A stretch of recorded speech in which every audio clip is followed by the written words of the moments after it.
This is a very nice space. Who is the Well, language? this was not only the. Yes, it's Galen and Gnostic Man made this beautiful space. Beautiful, thank you. I think the painting behind me is perhaps my all-time favorite paintings of E.J. Gold. And you can thank Auntie for the fact that it's here. She gifted it to me. Oh, well, thank you, both of you. Thanks to everyone. And thank you for inviting me. I believe that we are here together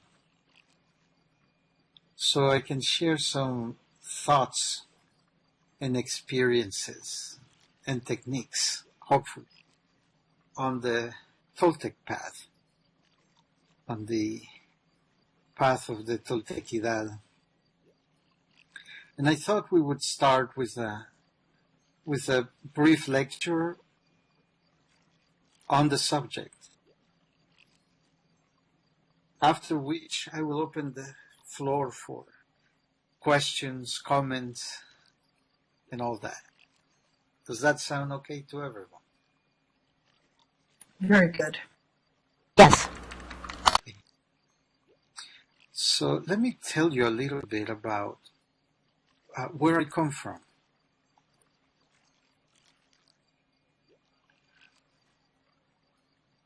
I guess that sentence pretty much forces me to start from the beginning, doesn't it? Yes. It is important to understand and to realize that the state of our civilization, both in its dangers and its blessings, is not the first time that we find ourselves here. By all accounts, when we look at the origins of our Western civilization, we usually begin to see in the areas of Mesopotamia, Nepal,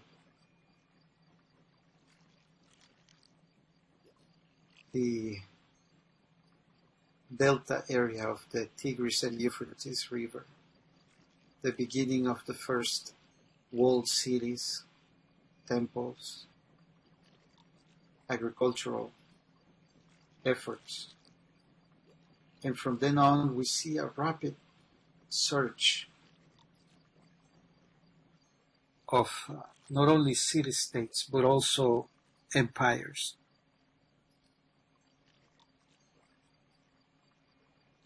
And by all accounts, we hear and see that there was this migration of people of knowledge that came in imparting techniques and knowledge of how to rule a state, how to form a city, how to plant and cultivate crops. We begin to see instructions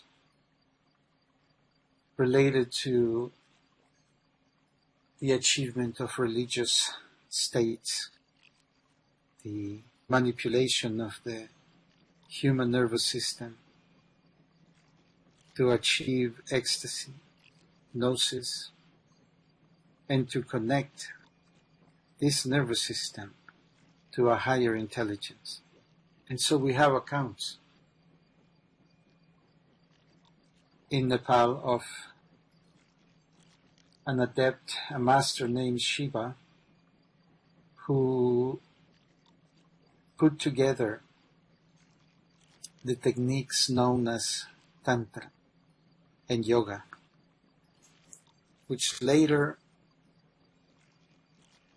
grew into the different branches of knowledge and initiation coming from the East, including Buddhism, Zen, Ashtanga Yoga, and many other sub-branches of this. And in the areas of Egypt and what later became the Greeks, we have the influence of a man named Hermes Trismegistus. The name of Trismegistus means 3 times great, for he was said to be great in body, in mind, and in spirit. And the knowledge possessed by the ancient Egyptians is attributed to him. The Indo-European civilization is called Indo-European because it is the type of language, the civilization and ethnicities that came from repeated waves of migrations from India to Europe. Each one of these civilizations created a species of sacred language, a language which is called a lingua franca because it was universal in its time and in its region, influencing the development of many other languages that sprung from it. These sacred languages are of such a nature that the meaning of the words and the vibration of the words and the interconnections between one concept and another have profound effects in the consciousness of the speaker as well as in the world around us. And so we have the development of Sanskrit in India. Later, the development of Latin and Greek. Here in the Americas.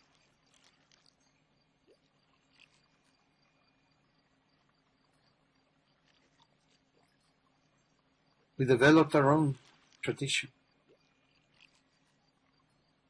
And the same situation is encountered again, where a semi-mythical and semi-historical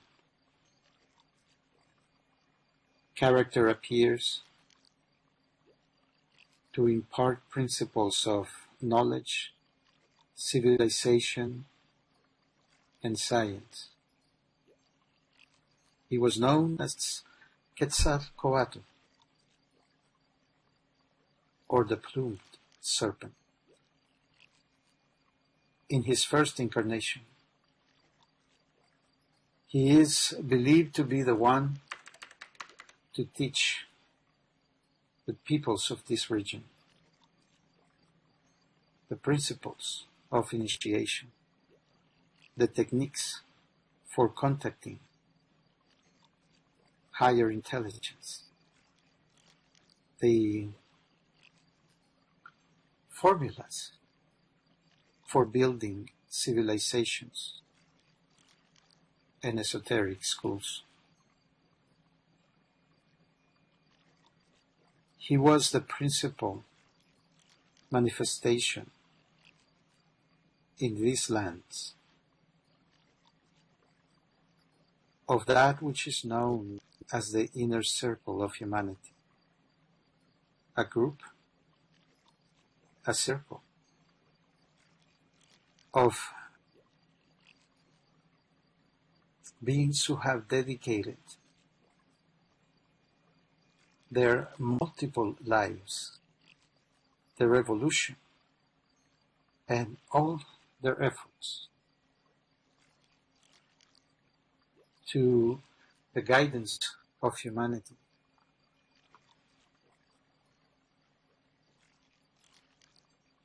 So that humans as a species may evolve, may find liberation, and may create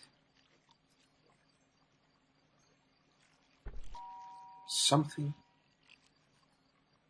new, sacred,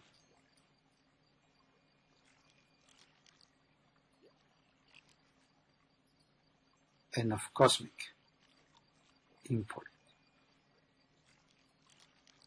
This inner circle of adepts send one of their own,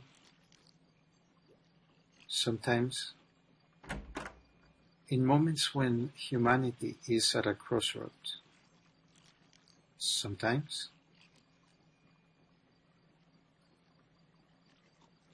they are sent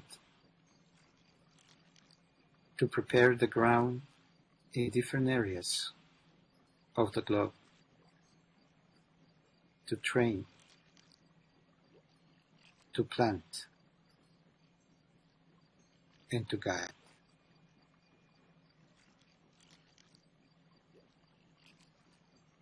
There was a time when the world knew a civilization unlike anything that we have seen in recorded history. There was a time of knowledge, of science, of enlightenment.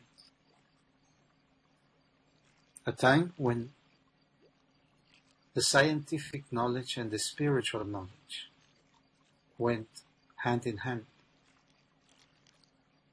when they were one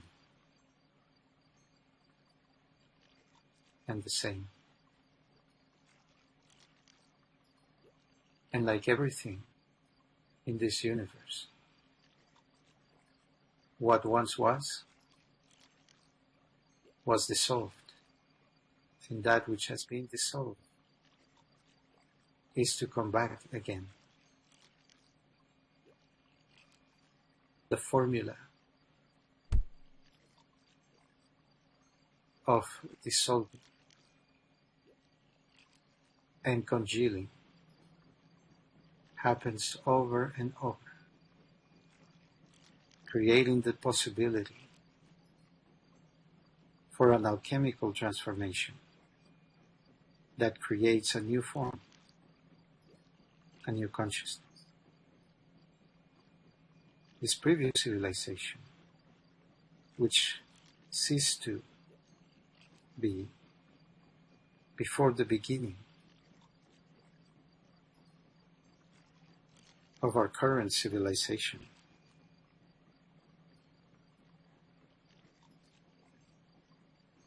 once found its demise,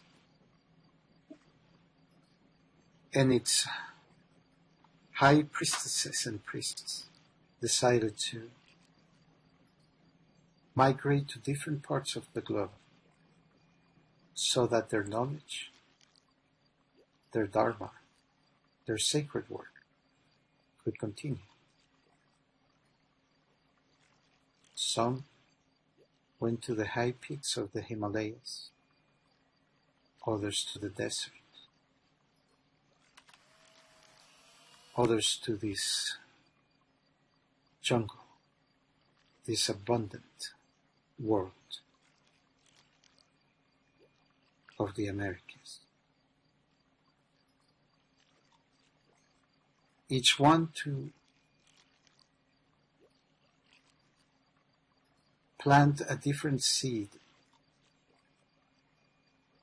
on the people residing in those locations. And within each people, the process of growing and dissolving continued. in shorter scales of time, producing this mysterious, highly unknown history of which we only know glimpses. Let me tell you then the story of what happened here in this land where we live and die.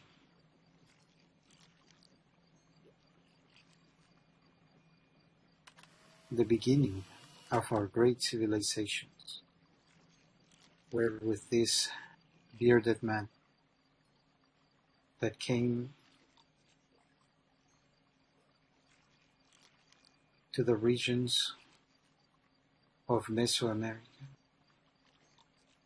the south part of Mexico and northern parts of Central America, who taught the secrets of combining crops to produce abundance of food.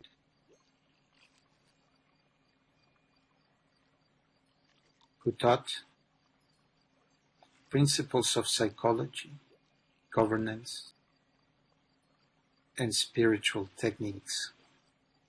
He taught meditation,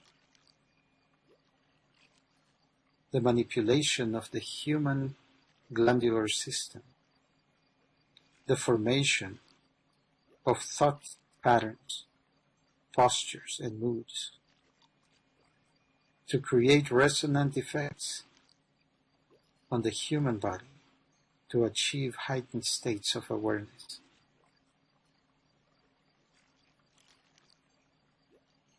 He taught systems of communication and helped develop the language known as the Nahuatl. The Nahuatl became the lingua franca, the sacred language, the universal language of these lands. Its influence, as the influence of the first Toltec Empire, came up north as far as Lake Michigan and down to the south, over 3,000 miles into the jungles of Brazil. It was an extensive area influenced by these people.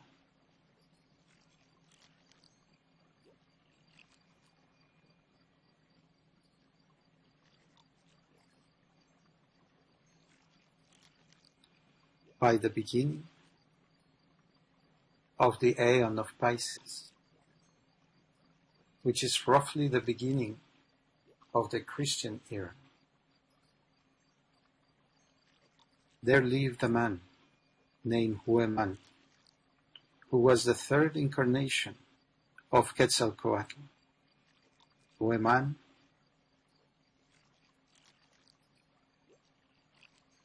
knew that the end of the Tolteca was near, and he decided to put together all the knowledge into one tome that he called Teomoxtli, or the Book of Divinity. This book related the origins of creation, the nature of the gods, and the plans the gods had in creating humanity. It revealed the fact that creation is not complete, that humans have been created as the shock, the enabling factor that will finish creation. It reveals the methods for the creation of the new human, of the complete human. It reveals the methods, and it solidifies these methods and teachings by engraving them in the stone, by the artistic engraving of spiritual principles in a language that uses syllables and where each syllable contains a meaning, and the combination of syllables reveals the combination of principles. And in this way, volumes of knowledge can be expressed in simple ways. And the same principles were applied to the formation of totems, of sculptures, and ultimately in the building of pyramids, which contain, just like their counterparts in Egypt, the knowledge of mathematics, geometry, astronomy, but more importantly, of the alchemical formation of higher bodies for the hosting and awakening of cosmic consciousness.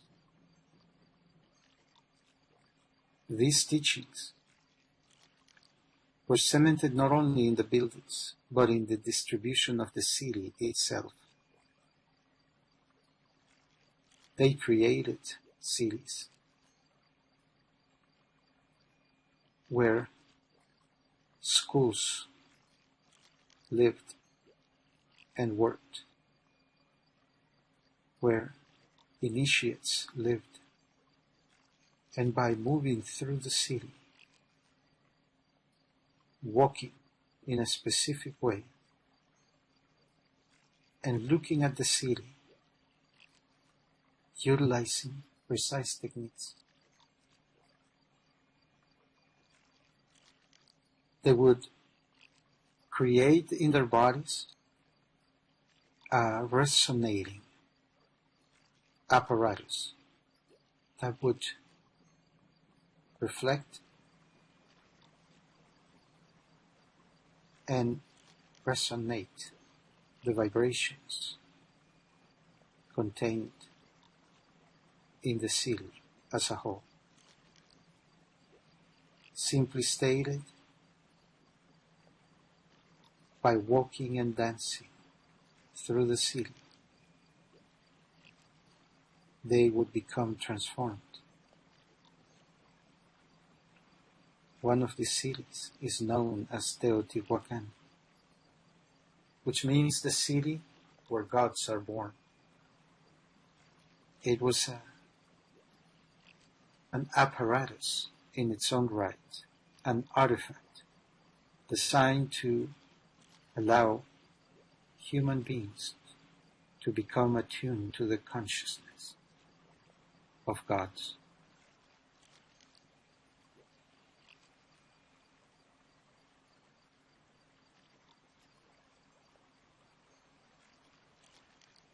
The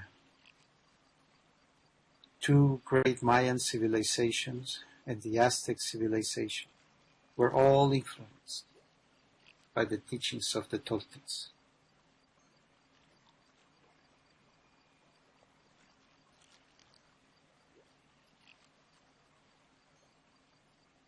By the time the Aztecs arrived to the lake Texcoco, and they settled in the island at the center of this lake.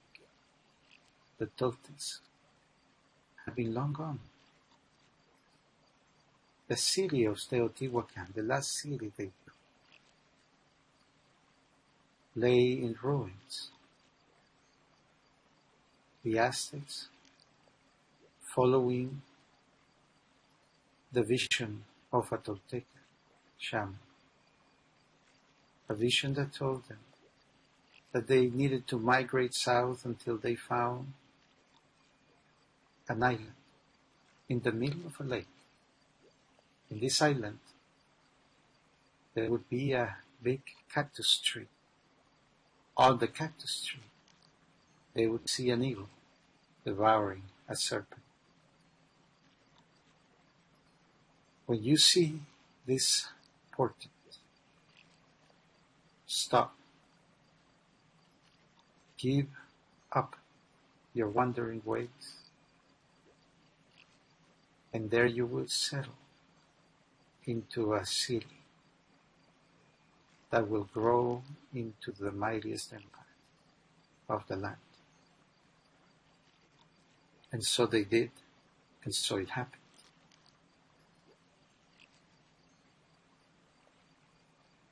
And they grew into one of the most horrendous war machineries of the land, enslaving, killing, and sacrificing their neighbors. They lasted the approximate lifespan of all warlike empires. They lasted 200 years until the Europeans came and everything changed once again. The Toltecs were still around, but in hiding. Hueman saw the ending of the Toltecs, and they began to withdraw into smaller groups, small esoteric schools, run by a Nahual, creating small states, small cities, traveling the land,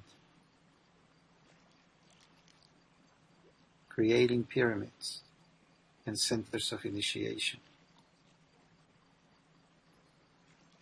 The last schisms of the Toltecs was in the 10th century with the fourth incarnation of Quetzalcoatl.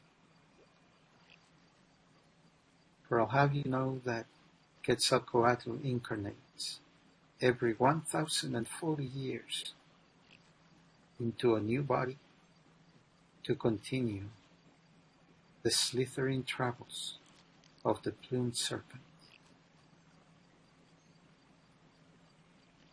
The incarnation in the 10th century was known as Seacatl.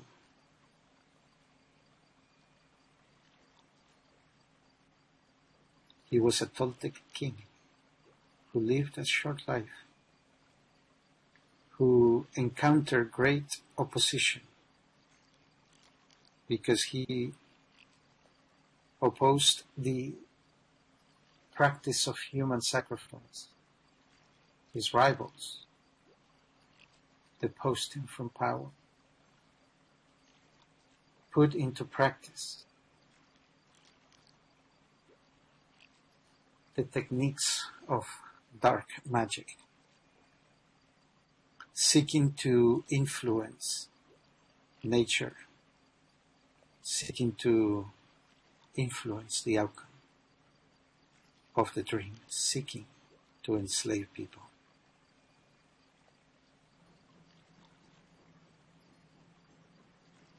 200 years later, they were gone. When the Aztecs arrived, the city of Tula where the last king ruled, where he was deposed and sent into exile, had disappeared. But the Aztecs took over, where the cult of black sorcerers,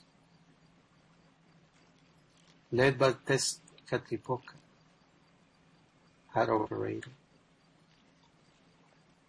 The Aztecs took over the practice of black magic and grew an empire based on the blood and the terror of their victims. Quetzalcoatl traveled to the east, to the peninsula of Yucatan, and on the way he founded many schools and priestly lines. He divided the world into 4 priests and gave his commandments and his teachings to each one of them, so that the true spiritual teachings of the Toltecas could survive the long, long night that was about to become the mantle that covers this beautiful land of the Americas. And so they learned to hide in plain sight. They were taught to travel to 4 directions and to adopt the laws, the appearance, and the external practices of their hosts, but to teach the secrets for achieving gnosis, divine knowledge, inspired knowledge, to teach the ways of art, to teach the building of temples, to teach the methods for creating sacred artifacts and for unlocking the knowledge contained therein. And they traveled. And one of the last rulerships founded by the Toltecas was the area of Cuscatlan in the western province of El Salvador.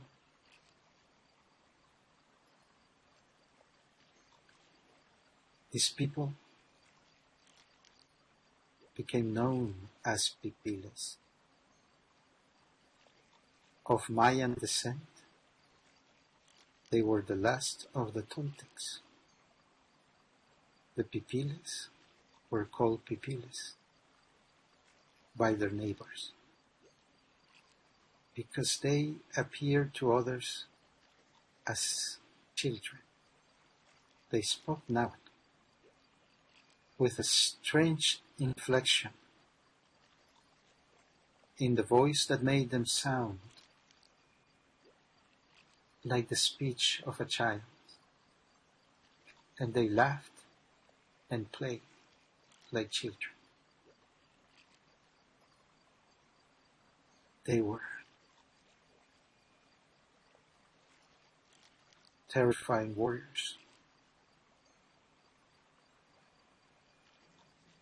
They were tireless workers, and they played like children play. They were called Pipiles, and they created the land where I was born.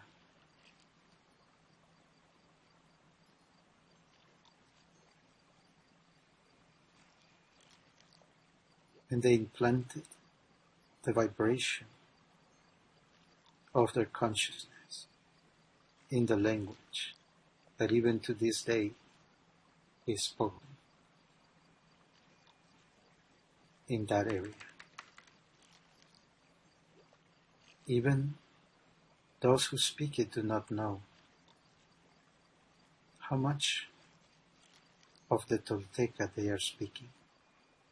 They all think they speak Spanish, but they are in the middle of all the Spanish terms and syntax.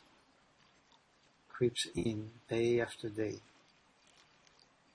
words and sentence formations of the pipilis. And there, in the way we play, and in the way we greet each other, and in the manner in which we die and live, we see vibrant and alive the culture of the Tolteca.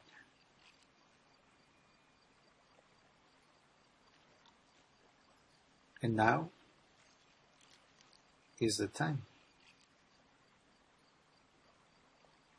when we can come out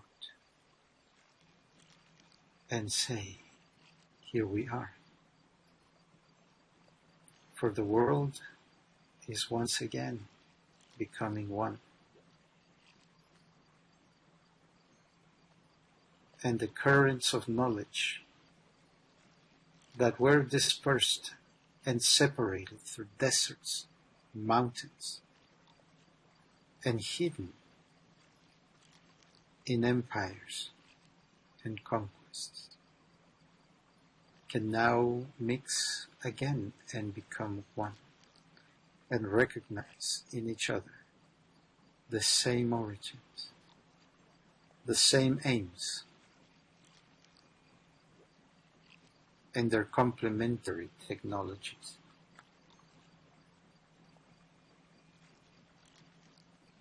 I am Tolteca, and Tolteca means mason, builder. It means the artisan that creates the rock that becomes the temple. I am Tolteca, and Tolteca means artist, creators of worlds and impressions, the teller of stories that create the world, the painters, the musicians, and the dancers, the city people who are gentle and speak with their hearts.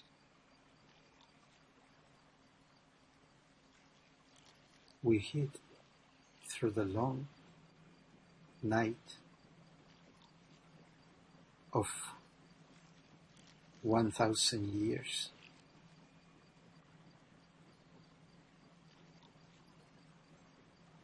We whisper our presence to the ears who understood. We maintained our aims sacred and secret.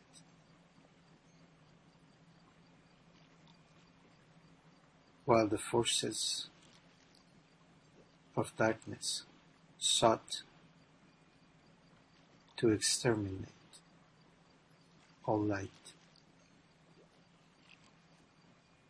But now is the time of the fifth sun.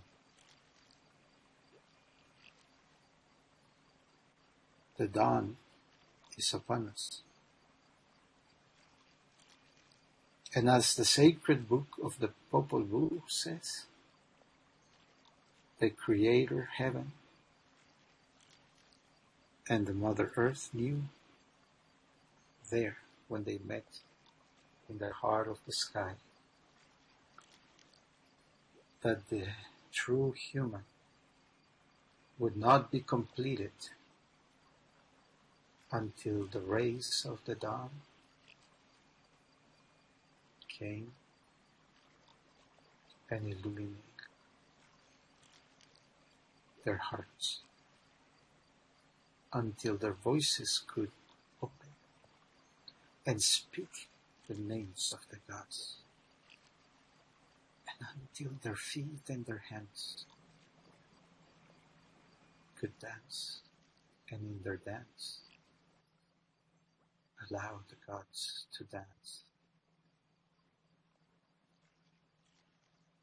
The time of the sunrise is upon us. The fifth sun, the new era. It's begun.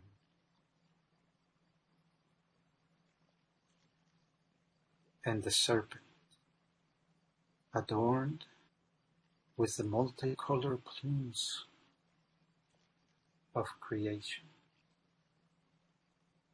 can now emerge from the dark spaces and dance in its flight.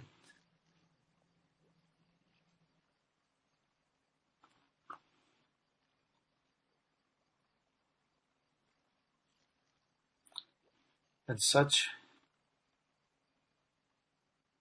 is the story of my origins.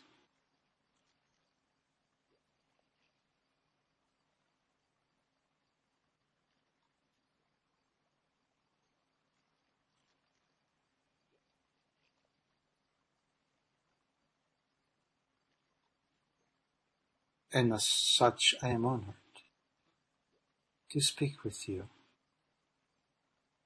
and to share what little I know. Aho. And now,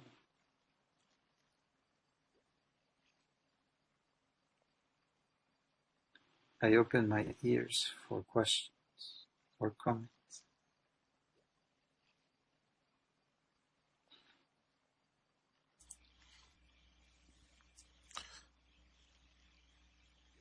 Koyote,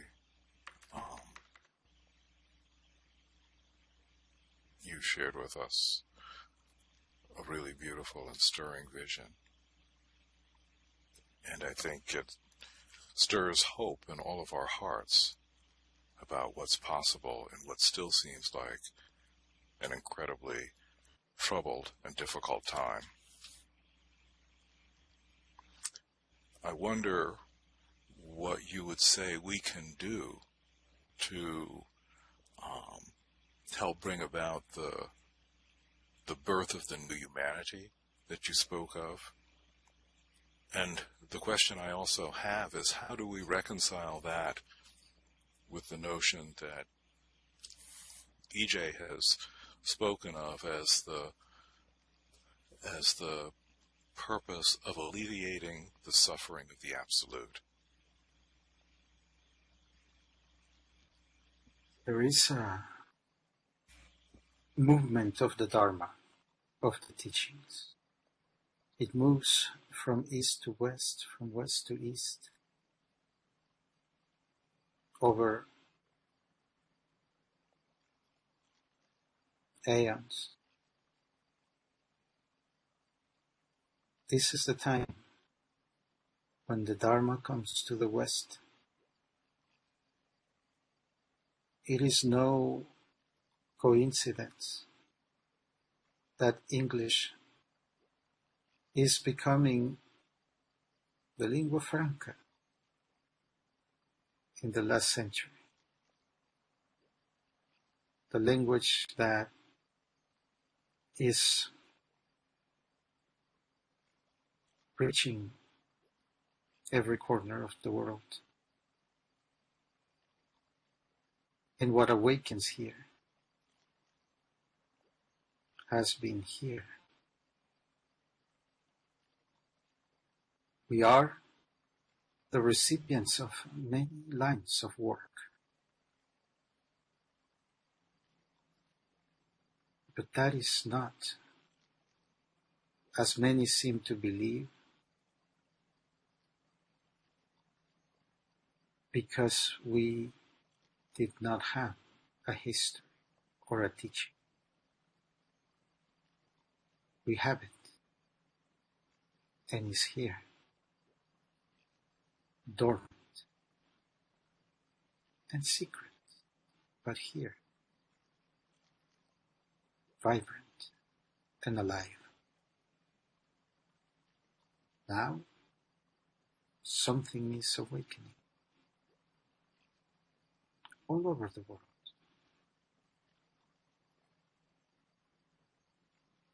The darkness is not all gone, but the light is now undeniable. It's penetrating the windows of the mind.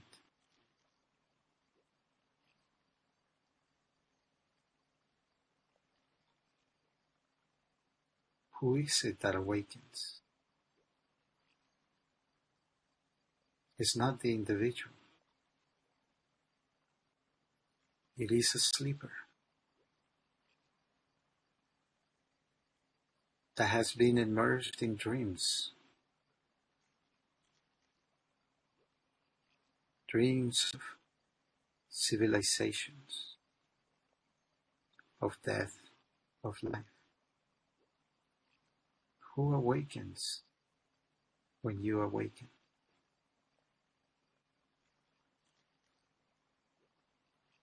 Whose work is it that you execute? When you dissolve in that infinite ocean beyond space and time, yet your body remains. Who works when you perform the great work? Who awakens when you awaken?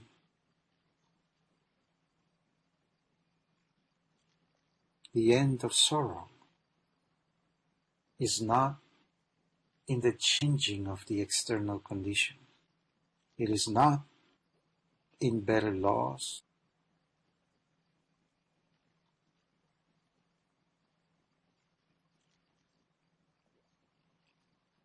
The end of sorrow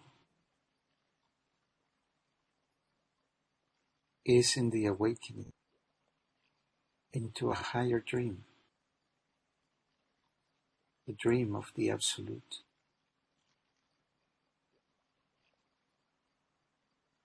Would you take on your shoulders the suffering of the Absolute? When you carry that cross, when you are nailed to that cross, all your little sufferings are left behind, not because you resolved them, not because you attained satisfaction in the little life, but because you have taken on a work of such proportions that you can begin to call it the suffering of the Absolute.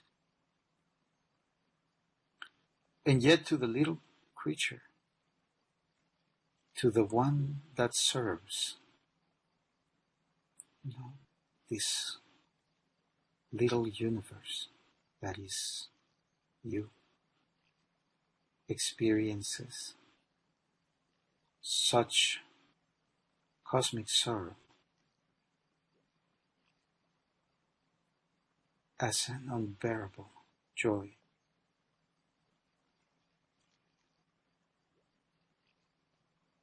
To alleviate the suffering of the Absolute is not to end it,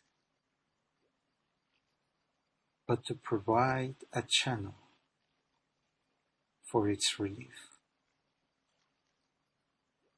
just like a tree provides a channel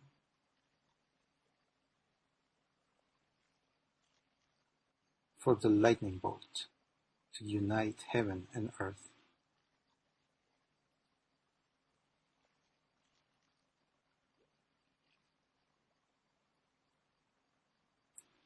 Such is the work of an individual, and such is the work of a lineage. If the lineage is alive, the lightning bolt travels from incarnation to incarnation,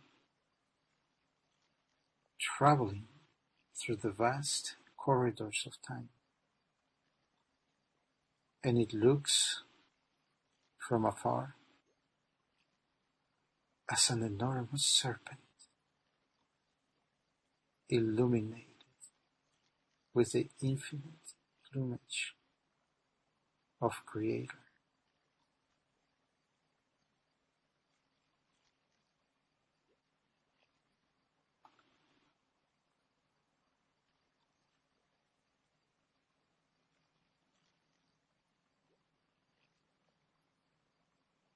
We have been told that the aim of the spiritual work is to attain illumination, enlightenment, samadhi.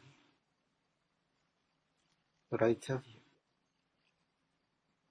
that those are just beginning steps, useful at the beginning. But the real work begins when you live lifetime after lifetime for the benefit of others, which means for the benefit of the Absolute. Who is the Absolute? It is the resident of the palace that the masons built without hands in the heavens. It is the resident of the palace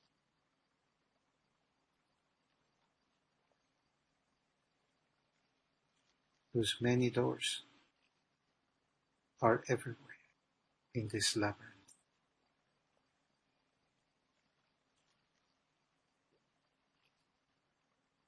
And there is one above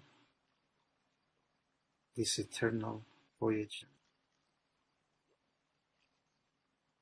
and that is the one who sleeps, the one who dreams. O meteor, Brahma,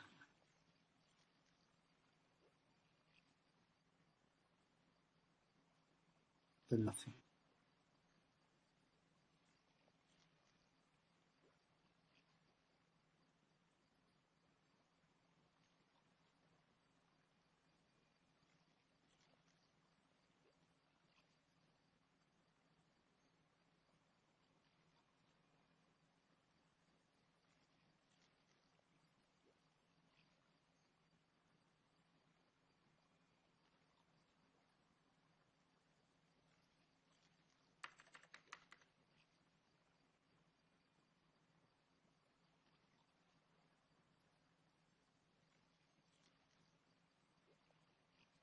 Thank you.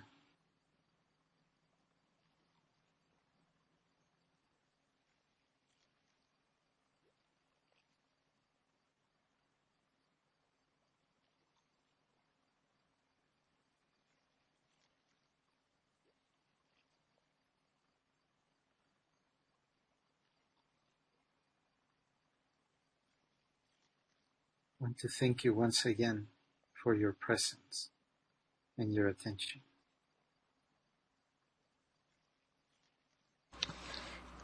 Coyote, could you help us find our stories? I feel like the stories, your story is so deeply connected with your lineage and your gifts as a storyteller. I feel like the stories that I have are jumbled or fragmented or misunderstood, and it would be my wish to have that lifeline that you seem to have through story, through the gift of story.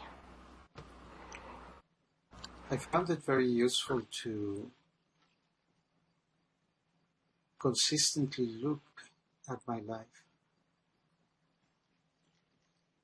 keep a record of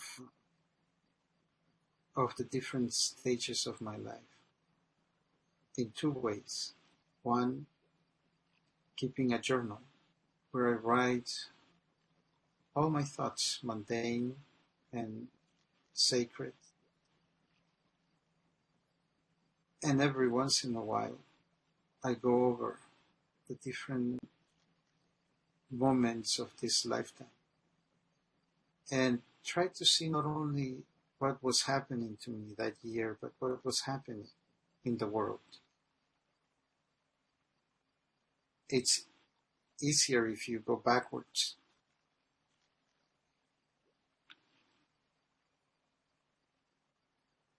If you start with this year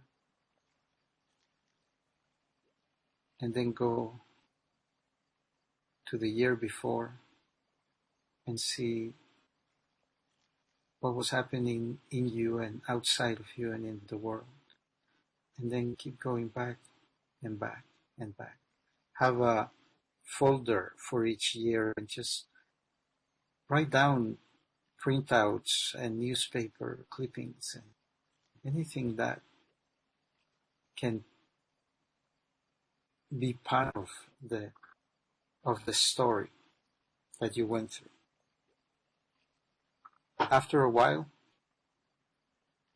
you will notice that you are not looking at your story from the point of view of a minor character, that you have always been.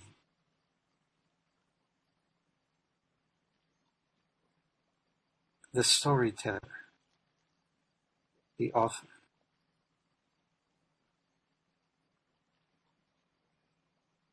And then you begin to, or rather something begins to put it all together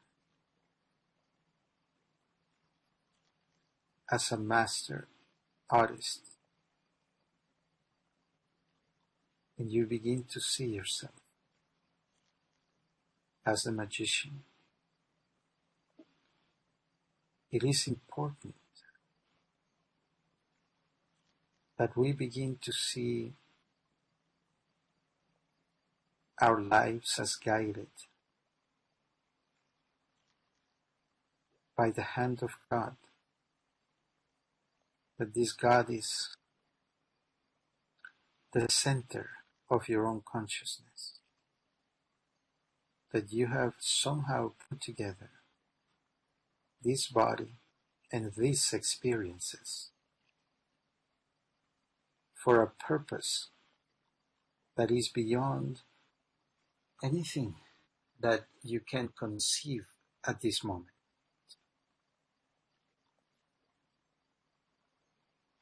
And this way you begin to see your life as a detective, as a scientist, and you look at every event and every decision you made as a clue to the untold story that shapes your existence. This is not the only life. This is one amongst many. And every lifetime, you have taken on a vessel, human and temporal, to have an experience and to build something. And then you have come back time and time again to immerse yourself in this valley of tears. For what? To serve a purpose. To create a story that will benefit all. And in the process of doing that work, things begin to change inside yourself.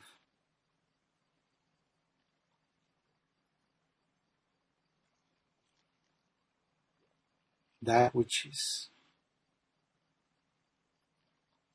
moving and pushing, building and guiding, is of such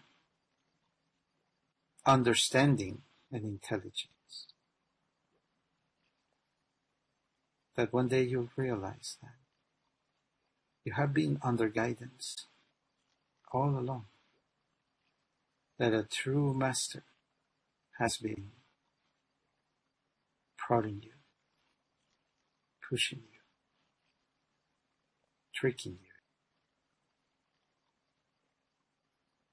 you into a sacred life. Look then to your own story, knowing that there is an invisible hand that is writing your story. And look at each event, even though it seems disconnected and jumbled, as the piece of a masterpiece. You may not see it like that right now, but if you know it's there, your consciousness will learn to take a step back and look at a bigger picture, bigger and bigger each time. And then you'll see the connections. And then you'll see the parallels. And then you'll see the ironies. And then you'll begin to see that it's been you all along, guiding, creating, and telling a story. It takes effort, the same effort that it takes to awaken.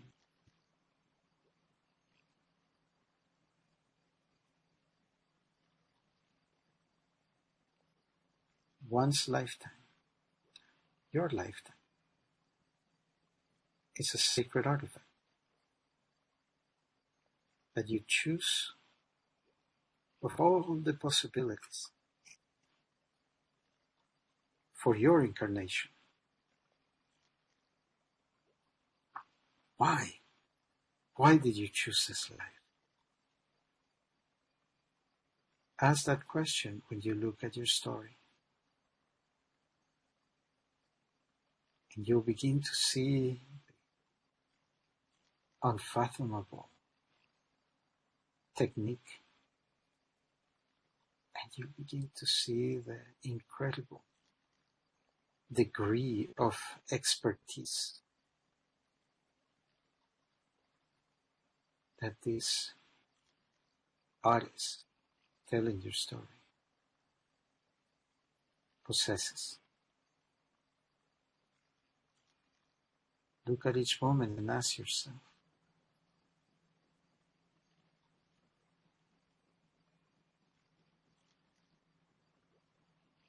how is this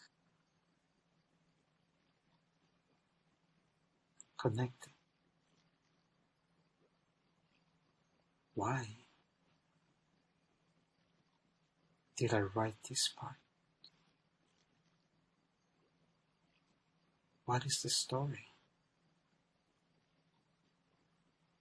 Look at each moment as a stepping stone that you took to get here. Each one obeying a sacred law, each one with purpose.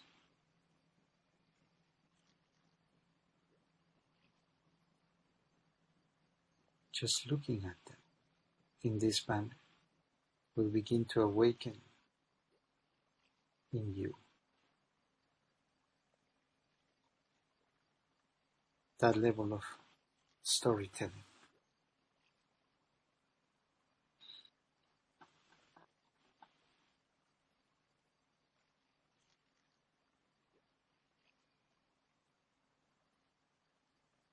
Thank you.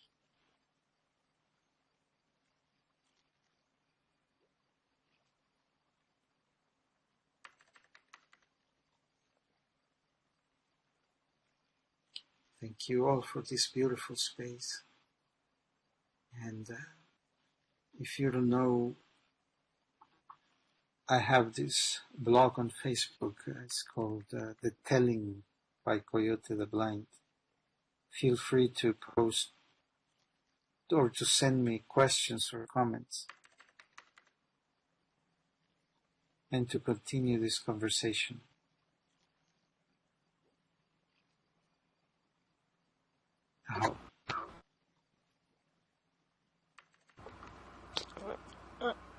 I'd also like people to know that Coyote has a live stream broadcast on Tuesday nights starting at 7:30. I'm putting in the donation link also. And Coyote, would you just say a little bit about are the readings available to the group here? The readings that you do for the people? Oh, yes, you mean the life path Yes. interpretations? Yes. These are it's an involved astrological reading that is designed to look at your path of destiny, the destiny that you entered when you entered this lifetime. And the purpose is to help the practitioner understand the path that one chose to walk in this life. What is it that you came here to learn, to overcome? And what is it that you came here to do?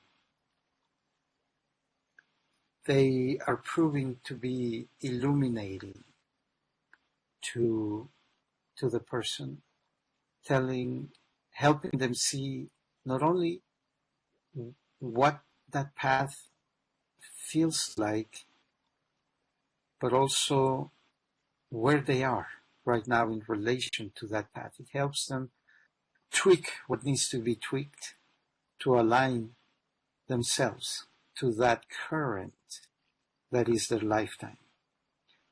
I use the birth chart of the person, and then I fine-tune that with the use of the tarot and the I Ching, and all together they provide this path of destiny interpretation.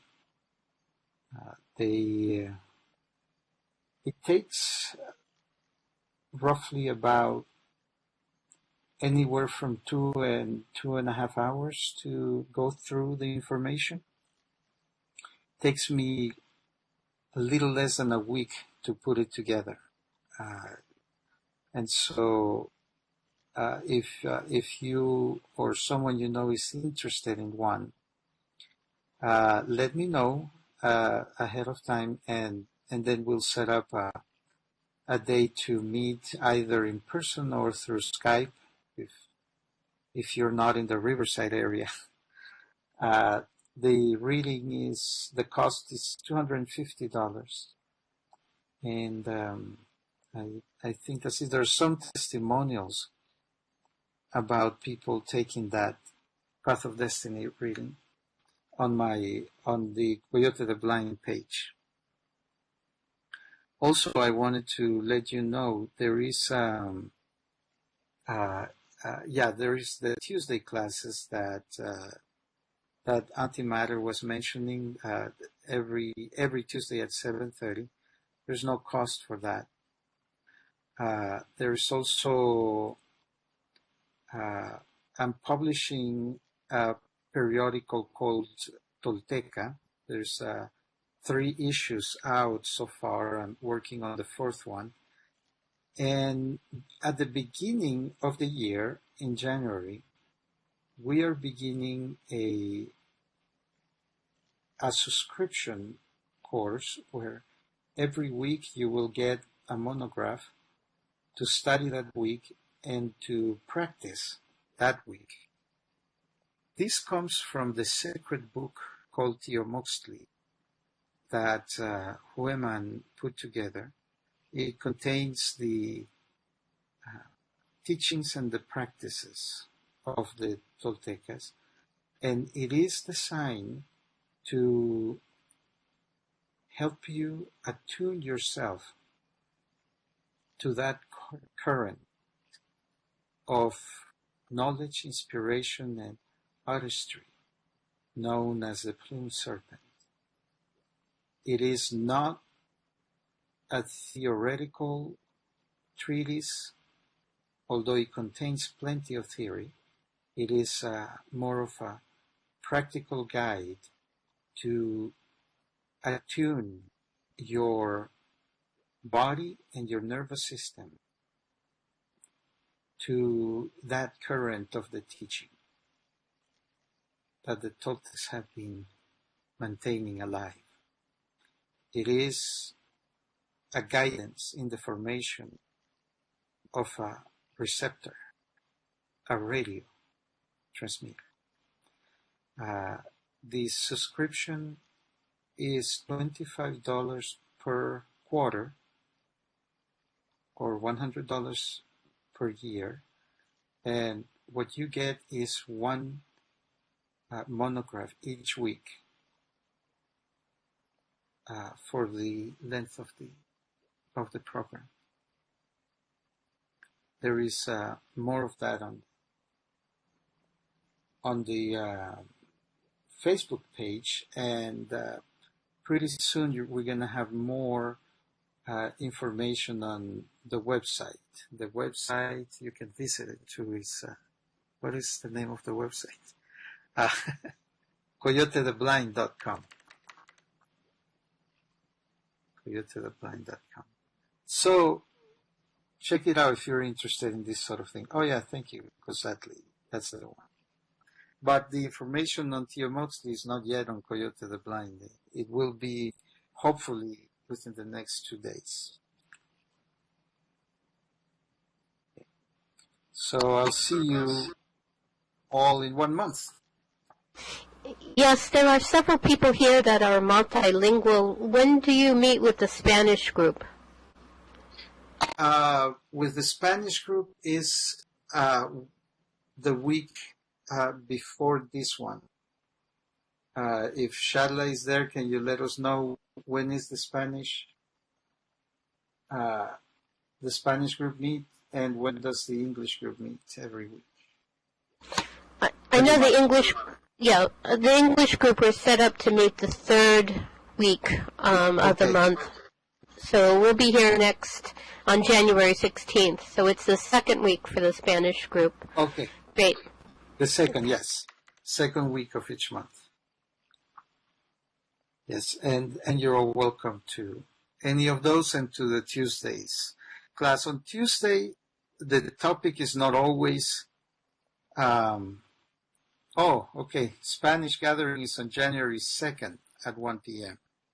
So I guess it's the 1st week for the Spanish and the 3rd week for the English. The Tuesdays, the topics that we cover is not just Toltequidad. We also speak of the Western mysteries, magic, shamanism, and Kabbalistic knowledge, astrology, and many other aspects of the work. So it's there is no specific program on Tuesdays. There's also good jokes.